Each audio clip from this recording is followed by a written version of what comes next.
Now, I get to see a lot of people do IELTS and they feel it woefully. And I've argued over the years that it's not because the exam is hard, it's because people have the wrong approach. To fail to plan is to plan to fail. So IELTS as an exam needs you to be strategic in your approach, in your plan of it. I've seen people that are very intelligent fail IELTS because of wrong planning. So I want to address one mindset about the IELTS that I feel will help you as a person. Now think of IELTS in this aspect. There is the required band, there is your present band score, and there is a desired band score. So if you must pass your IELTS, you must understand these three concepts: your present band score, your required band score, and your desired band score. People have come to us and we ask them, what do you want to get in the exam? They will say band 9.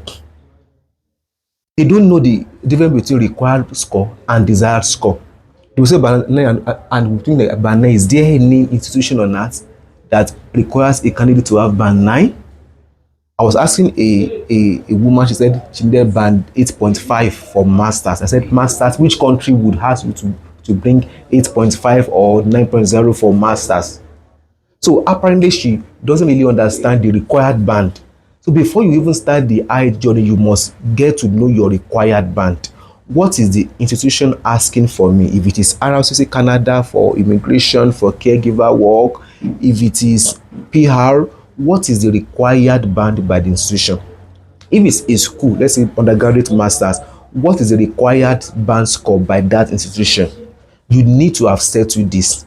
Most time, if it's masters, they may tell you like masters might say 6.5, but individual band should not be less than 6. If it is some schools, masters might say 7, individual band should not be less than 6.5, but the common one is always 6.5, individual band not less than 6. Then you may have PR saying, okay, you should have a band score of say 7, 7.5. So that means all of your modules should not be less than 7, and your listening should be like 8.0.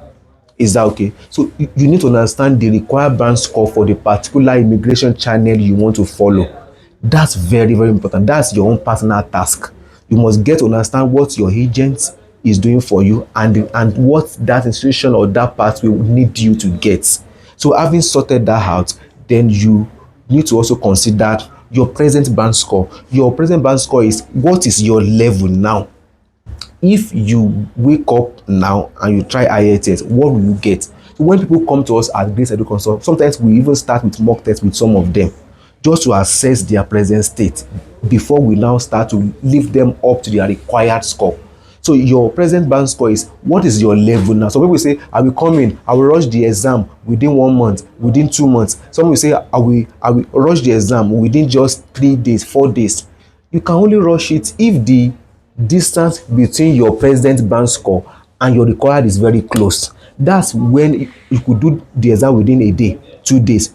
You could do training for one day, 2 days. We have trained people for 1 day before, 2 days, 3 days. In fact, we have trained people for few hours to the exam and they still pass. The reason is because their present band score in English, their present band level, their present proficiency level without taking height is closer to what they required. That's the reason why with little or no time, they were able to pass the exam. So you must understand your present level. You may take a mock test or get assessed by us or by any IELTS expert to know your present level and compare your present level with your required level. It is this that will determine the number of time or the duration you would need to prepare for the IELTS exam. However, if you're now preparing for the IELTS exam, either by your present practice or by your training, there's something called desired band. Your desired band should be higher than your required band. So it's like 3 steps. This is your present band score, this is your required band score, then above it is your desired band score. So if as of now you are at 6.0 level and you need to get 7.0, then you should be preparing as though you need 8.0. So as you are targeting at 8.0, it will be difficult for you to have less than 7.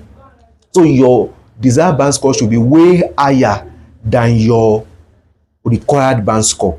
So at your present level, begin to prepare as though you needed something that is more than what you really needed, so that in the long run you will not get anything less than what you are required of. A wise man has said, when you have just one arrow to shoot, don't aim at the trees, aim at the sun. But when you shoot at the sun, if peradventure you miss the sun, your arrow will land among the stars. So let your desired band score be something very high. Prepare with that one in mind, so that even if you miss it, you will still have something higher or just equivalent of your required band score. We wish you success. Subscribe to our channel and reach out to us if you need assistance with your IELTS. I am Akinwumi Taiwo once again. Bye for now.